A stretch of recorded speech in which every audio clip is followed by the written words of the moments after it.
Friends, channel में आपका हार्दिक स्वागत है। इस वीडियो में बात करने वाले क्रॉस प्रोडक्ट के बारे में। ठीक है, बेसिकली क्रॉस प्रोडक्ट होता क्या है, दो वेक्टर्स का। तो क्रॉस प्रोडक्ट के बिल्कुल बेसिक्स के बारे में हम समझेंगे। क्रॉस प्रोडक्ट का ही दूसरा नाम होता है वेक्टर प्रोडक्ट। ठीक है, वेक्टर प्रोडक्ट बोल लीजिए या फिर क्रॉस प्रोडक्ट बोल लीजिए, एक ही चीज है। ठीक है, तो मान लीजिए एक वेक्टर है ए, वो है 2i plus 3j plus 4k। ठीक है, एक दूसरा वेक्टर है बी, ये है I cap plus 2j cap plus K cap. ये दो वेक्टर हैं। ठीक है, तो बेसिकली होता क्या है, देखिए अगर मेरे को ए क्रॉस बी निकालना है, ए क्रॉस बी मेरे को निकालना, तो किस तरीके से निकलता है? वो निकलता है, डिटरमिनेंट हम ले लेते हैं ए का और बी वेक्टर का, कोफिशिएंट्स का। मतलब पहले आपको आई जे और के लिखना है, आई जे और के लिखना है, फिर आपको क्या लिखना है? ए के कोफिशिएंट, पहले वेक्टर के कोफिशिएंट्स। तो देखिए 2 है, 3 है और 4 है, और दूसरे के कोफिशिएंट नीचे लिखना है 1 2 1।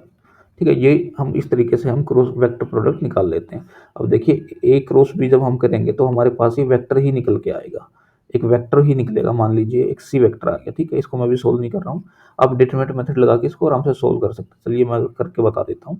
पहले आई लिखा, तो इस रो को एलिमिनेट करेंगे, इसको रिजेक्ट करेंगे। 3 1 जा 3 3 और 4 2 जा 8, यानी कि -5 आया।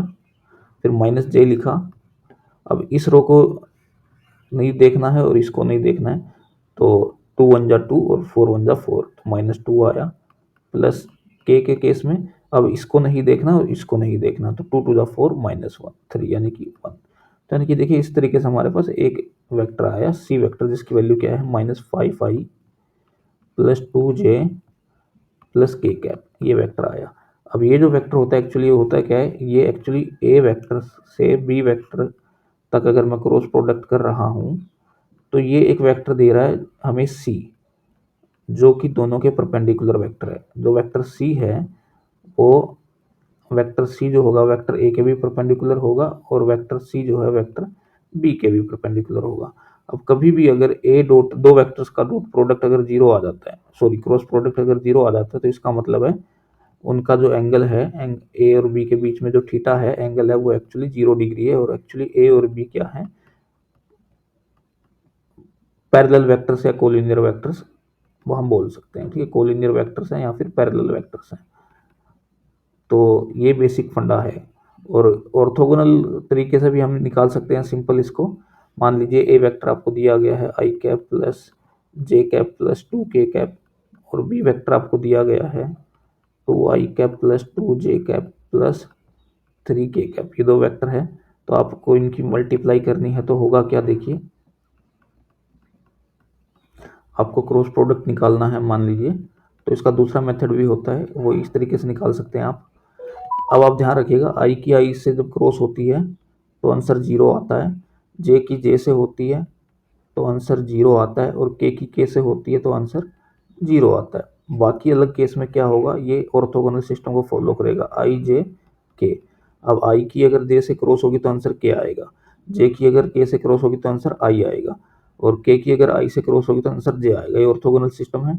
बट रिवर्स अगर होगा तो माइनस में आंसर आएगा। ठीक है, मान लीजिए यहाँ आई की मैं आई से करता हूँ तो 0 हो गया। अब इस आई की मैं जे से करता हूँ तो आई की जे से होगी तो आंसर आना चाहिए के में, और दोनों के कोफिशिएंट्स की मल्टीप्लाई होके, तो 2 के कैप। अब इसी तरीके से आई की जब मैं के से करूँगा तो आई की के लिए मैं वापिस जा रहा हूँ तो -j आएगा, यानी कि -3j। बारी आती है जे की, तो जे की जब मैं आई से मल्टीप्लाई करूँगा, देखिए जे की मैं आई से करूँगा तो मैं रिवर्स डायरेक्शन में जा रहा हूँ, तो माइनस के आंसर आएगा, यानी कि माइनस। इस जे की जब मैंने आई से मल्टीप्लाई किया -2 के आंसर आया, -2 के। फिर आगे जे की जे से होगी तो 0 हो जाएगा, और जे की के से होगी तो जे की के से होगी तो सही आंसर आएगा, आई आएगा प्लस का, तो प्लस का 3i। ठीक है, अब बारी आती है के की अगर मैं आई से मल्टीप्लाई करता हूँ तो 2 2 जा 4, और के की अगर मैं आई से कर रहा हूँ तो देखिए रिवर्स ऑर्डर आया, फिर से आंसर -j आएगा। क्या लिख सकता हूँ? -4j। अब के की जे से करता हूँ, के की अगर जे से करता हूँ तो रिवर्स ऑर्डर में आ रहा हूँ तो -i आएगा, यानी कि -4i, और के की के से होगी तो आंसर आएगा 0। तो इन तीनों को ऐड कर दीजिए, तो आंसर आपके पास रिजल्टेंट वेक्टर आ जाएगा। तो देखिए यहाँ से आया माइनस का आई, ये 2k से 2k कैंसिल हुआ, इससे ही कैंसिल हुआ, 0 हो गया, छूट गया इसको, -3j -4j, तो -7j आया। अब इसी क्वेश्चन को अगर मान लीजिए मैं डिटरमिनेंट मेथड से ओपन करता, सोल्व करता, तो आसानी से कर सकता था। ठीक है, मैं डिटरमिनेंट लिखता इस तरीके से, आई कैप जे कैप के कैप, पहले मैं ए वेक्टर लिखता, इसके कोफिशिएंट लिखता, यहाँ 1 है, यहाँ 1 है और यहाँ 2 है, तो 1 1 2, और फिर मैं 2 2 3 लिखता नीचे वाली लाइन में, 2 2 3, और ये वैल्यूज किसकी आएंगी, ये वैल्यूज आएंगी ए क्रॉस बी की, ए क्रॉस बी की वैल्यू आएंगी, वेक्टर हमारे पास आएगा। देखते हैं क्या आता है। तो देखिए आई के केस में इसको और इसको रिजेक्ट किया, तो 3 1 जा 3 4, यानी कि माइनस का 1, फिर माइनस जे लिखा, और इसको एलिमिनेट किया, तो 3 1 जा 3, 2 2 जा 4, तो -1 फिर से आया।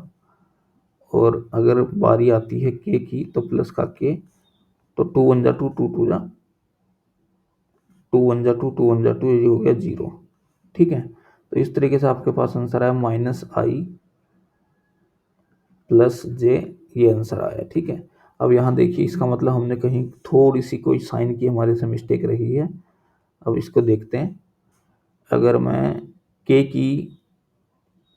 की मैं अगर आई से मल्टीप्लाई कर रहा हूँ, ठीक है, के की आई से कर रहा हूँ, तो सीधा ही तो जा रहा है, के की आई से हो रही है तो सीधा जा रहा है, तो प्लस जे आएगा। यहाँ हमारी मिस्टेक हुई, तो एक्चुअली प्लस का 1 आना था।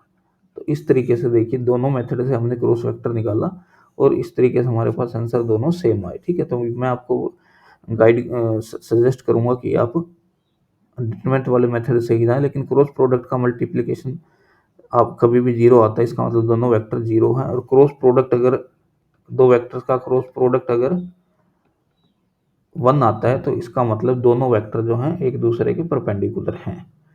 ठीक है, और अगर क्रॉस वेक्टर दोनों का क्रॉस प्रोडक्ट अगर 0 आ जा रहा है, तो इसका मतलब दोनों वेक्टर पैरेलल हैं। ठीक है, तो इस तरीके से आपको एक क्रॉस प्रोडक्ट को समझना था। बेसिक क्वेश्चन है, बेसिक कंसेप्ट है, मैंने आपको समझाने की कोशिश करी, क्योंकि बोर्ड एग्जाम के लिहाज से भी इम्पोर्टेंट है, और अगर आप क्लास 11th और 12th के स्टूडेंट हैं तो आपको ये वो चीज़ें पता होनी चाहिए। धन्यवाद।